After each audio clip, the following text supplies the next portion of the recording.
ನಮಸ್ಕಾರ, ನಿಮ್ಮೆಲ್ಲರಿಗೂ ರೇಖಾಸ್ ಕುಕ್ಕೋಸ್ಗೆ ಸ್ವಾಗತ. ನಾನಿವತ್ತು ನಿಮಗೊಂದು ಇದು ನಾರ್ತ್ ಇಂಡಿಯನ್ ಫೇಮಸ್ ಸ್ವೀಟ್, ಇದು ಕಲಾಕಂದ್. ಇದು ಮಾಡೋದು ಹೇಗೆ ಅಂತ ತೋರಿಸ್ಕೊಡ್ತೀನಿ. ತುಂಬ ಟೇಸ್ಟಿಯಾಗಿ ಬಾಯಲ್ಲಿ ಕರಗೋ ಅಷ್ಟು ಚೆನ್ನಾಗಾಗುತ್ತೆ. ಭಾಳಷ್ಟು ಇಂಗ್ರೀಡಿಯೆಂಟ್ಸಿನ ಅವಶ್ಯಕತೆ ಏನೂ ಇಲ್ಲ, ಸಿಂಪಲ್ಲಾಗಿ ಮನೆಗೆ ಮಾಡ್ಕೋಬೋದು. ಅದೇ ಮಾಡಿಕೊಂಡು ಸ್ವೀಟ್ಸ್ಗಳು ಬೇಜಾರಾದರೆ ಇದನ್ನು ಟ್ರೈ ಮಾಡಿ ನೋಡಿ. ಇದಕ್ಕೆ ನಾನು 1 ದೊಡ್ಡ ಸ್ಪೂನು ತುಪ್ಪ ಹಾಕ್ಕೊಂಡು ಒಂದು ಅರ್ಧ ಕಪ್ನಷ್ಟು ಪನ್ನೀರ್ ಹಾಕ್ಕೊಂಡು, ಇದರಿಂದ ಒಂದು 10ರಿಂದ 12 ಪೀಸ್ ಆಗುತ್ತೆ. ಈಗ ಅದಕ್ಕೆ ಮಿಲ್ಕ್ ಪೌಡರ್ ಹಾಕ್ಕೊಂಡಿದ್ದೀನಿ, ಒಂದು ಅರ್ಧ ಕಪ್ ಪನ್ನೀರು, ಅರ್ಧ ಕಪ್ ಮಿಲ್ಕ್ ಪೌಡರು, ಹಾಲು ಒಂದು 1/4 ಕಪ್ಪು. ಇದು ಕ್ವಾಂಟಿಟಿನ ಸ್ವಲ್ಪ ನೆನ್ಪಿಟ್ಕೋಬೇಕು, ಇಲ್ಲಾಂದರೆ ಅದು ಸ್ವಲ್ಪ ಕನ್ಸಿಸ್ಟೆನ್ಸಿ ಆ ಥರ ಬರೋಲ್ಲ.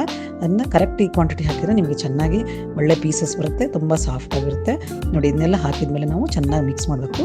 ನಾನು ಇವಾಗೆ ಸಕ್ಕರೆನ ಹಾಕ್ತಾಯಿಲ್ಲ ಇದಕ್ಕೆ. ಈಗ ನೋಡಿ, ಚೆನ್ನಾಗಿ ಇದನ್ನು ಮಾಡ್ತಾಯಿದ್ರೆ ಒಂದು 4ರಿಂದ 5 ನಿಮಿಷಕ್ಕೆ ಇದು ಗಟ್ಟಿಯಾಗಕ್ಕೆ ಸ್ಟಾರ್ಟ್ ಆಗಿಬಿಡುತ್ತೆ. ಭಾಳ ಕ್ವಿಕ್ಕಾಗೂ ಆಗುತ್ತೆ. ಆಮೇಲೆ ನೀವು ಅಂದರೆ ಹೊಸ ಥರದ್ದು ಒಂದು ರೆಸಿಪಿನೂ ಆಗುತ್ತೆ ನಿಮಗೆ.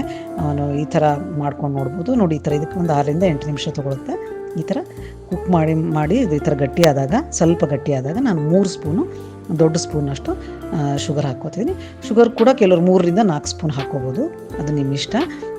ಈಗ ನೋಡಿ, ಈ ಥರ ಎಲ್ಲ ಚೆನ್ನಾಗಿ ಎಲ್ಲ ಮಿಕ್ಸ್ ಮಾಡ್ಕೊಳ್ಳಿ. ಆಮೇಲೆ ಮತ್ತೆ ನೀರು ಬಿಡುತ್ತೆ, ಯಾಕಂದರೆ ಸಕ್ಕರೆ ಹಾಕಿರ್ತೀವಲ್ಲ. ಇದು ಬಿಟ್ಟು ಮತ್ತೆ ಒಂದು 5ರಿಂದ 6 ನಿಮಿಷ ಈ ಥರ ಚೆನ್ನಾಗಿ ಅದು ಕುದ್ಕೊಳ್ಳುತ್ತೆ. ಕುದ್ದಿದಾಗ ಅದೆಲ್ಲ ನೋಡಿ ಗಟ್ಟಿಯಾಗುತ್ತೆ. ಈ ಥರ ನೋಡಿ, ಭಾಳ ಗಟ್ಟಿಯಾಗಬೇಕು ಅಂತ ಹಾಗೇನಿಲ್ಲ, ಎಲ್ಲನೂ ಸೆಂಟ್ರ್ನಲ್ಲಿ ಬರುತ್ತೆ. ಈ ಥರ ಅದಾದ ತಕ್ಷಣ ಒಂದು ಅರ್ಧ ಸ್ಪೂನಷ್ಟು ನಾನು ಏಲಕ್ಕಿ ಪುಡಿ ಹಾಕ್ಕೊಂಡು ಚೆನ್ನಾಗಿ ಮಿಕ್ಸ್ ಮಾಡ್ಕೊತಾ ಇದ್ದೀನಿ. ಇದು ಫಾಸ್ಟಾಗಿ ಕ್ವಿಕ್ಕಾಗಿ ನಿಮಗೆ ಮಾಡ್ಕೊಂಬಿಡ್ಬೋದು. ಒಂದು 15ರಿಂದ 20 ನಿಮಿಷ ಹಿಡಿಯುತ್ತಷ್ಟೇ. ಮನೇಲಿ ಮಾಡ್ಕೊಂಡಿದ್ದು ಪನ್ನೀರಿಂದ ಮಾಡಿದ್ರೆ ಇನ್ನೂ ಚೆನ್ನಾಗಿ ಬರುತ್ತೆ, ಸಾಫ್ಟಾಗಿ ಬರುತ್ತೆ. ಯಾಕಂದರೆ ಅಂಗಡಿಯಲ್ಲಿ ಮಾಡಿದ ಪನ್ನೀರಲ್ಲಿ ಅವ್ರು ಏನಾದ್ರು ಮೈದಾ ಅಥವಾ ಅಂಥದ್ದು ಏನಾದ್ರು ಮಿಕ್ಸ್ ಮಾಡಿರ್ತಾರೆ, ಅಥವಾ ರಫ್ ಆಗೋ ಚಾನ್ಸಸ್ ಇರುತ್ತೆ. ಈಗ ಈ ಥರ ಮಾಡಿಕೊಂಡ್ರೆ, ಮನೆಯಲ್ಲೇ ಮಾಡ್ಕೊಂಡಿದ್ದು ಪನ್ನೀರಿಂದ ಮಾಡಿದರೆ ಹಾಲು ಹೊಡೆದ್ಬಿಟ್ಟು ತುಂಬ ಚೆನ್ನಾಗಾಗುತ್ತೆ. ನಾನು ಇದಕ್ಕೆ ತುಪ್ಪನ ಹಚ್ಚಿಟ್ಬಿಟ್ಟಿದ್ದೀನಿ ಒಂದು ಬೌಲಿಗೆ, ಅದಕ್ಕೆ ಇದನ್ನು ಟ್ರಾನ್ಸ್ಫರ್ ಮಾಡ್ಕೊತಿದ್ದೀನಿ. ನೋಡಿ, ಇಷ್ಟಿದ್ರೆ ಸಾಕು, ತುಂಬಾ ಗಟ್ಟಿಯಾಗಬೇಕು ಅಂತ ಹಾಗೇನಿಲ್ಲ. ಅದು ಆರಿದ್ಮೇಲೆ ಒಂದು ಸ್ವಲ್ಪ ನೀವು ಬೇಕಂದರೆ ಫ್ರಿಜ್ಜಲ್ಲಿ ಇಟ್ಟರೆ ಫಾಸ್ಟಾಗಿ ಗಟ್ಟಿಯಾಗುತ್ತೆ. ಈ ಥರ ನೋಡಿ, ಇದಕ್ಕೆ ಬೇಕಿದ್ರೆ ಸಿಲ್ವರ್ ಫಾಯಿಲ್ ಹಚ್ಕೊಳ್ಳಿ, ಇಲ್ಲ ಅಂದರೆ ನಾನು ಪಿಸ್ತಾನ ಕಟ್ ಮಾಡಿ ಇಟ್ಕೊಂಡ್ರೆ ಪಿಸ್ತಾ ಅಥವಾ ಬಾದಾಮಿ, ನಿಮಗೆ ಯಾವ ಥರ ಬೇಕೋ ಆ ಥರ ನೀವು ಅಲಂಕಾರನ ಮಾಡ್ಕೋಬೋದು. ಟೇಸ್ಟಿಯಾಗಿರೋಂಥ ಸಿಂಪಲ್ಲಾಗಿರೋಂಥ ಒಂದು ಸ್ವೀಟು, ಸ್ವಲ್ಪ ಸ್ಪೆಷಲ್ನೂ ಅನಿಸುತ್ತೆ. ಈ ಥರ ಒಂದು ಟ್ರೈ ಮಾಡಿ ನೋಡಿ. ಈ ಥರ ನಾನು ಎಲ್ಲ ಮೇಲೆಲ್ಲ ಹೀಗೆ ಈ ಥರ ಉದುರಿಸಿದ್ದೀನಿ.